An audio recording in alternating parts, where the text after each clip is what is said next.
மாடியில் செடிங்கெல்லாம் கொஞ்சம் கொஞ்சமாக வைக்க ஆரம்பித்து இப்போ கிட்டத்தட்ட 50-60 தொட்டிகள் ஆயிடுச்சுங்க. நிறைய செடி ஆயிடுச்சு.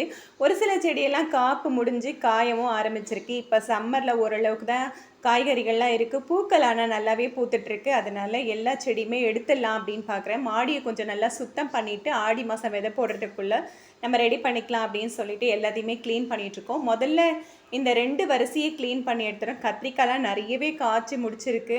இதில் இப்போ வெறும் வேர் தாங்க இருக்குது. அவ்வளோ மண்புழு உரம் கொட்டியிருந்தோம்.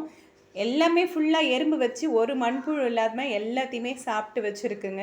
வெறும் மண்ணும் வேரும் மட்டும்தான் இருக்குது. இதில் ஒரு சத்துமே இல்லை. இதை ஒரு 2 மாதமாவது ரெடி பண்ணி வைக்கலாம் அப்படின்னு சொல்லிட்டு இது எல்லாத்தையுமே கொட்டி எடுத்துட்டேன்.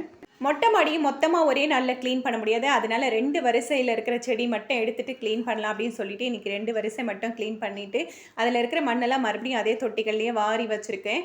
இப்போ பெருக்கி சுத்தம் பண்ணியாச்சு. இந்த ஒரு பக்கம் மட்டும்தாங்க இன்றைக்கி க்ளீன் பண்ணியிருக்கோம்.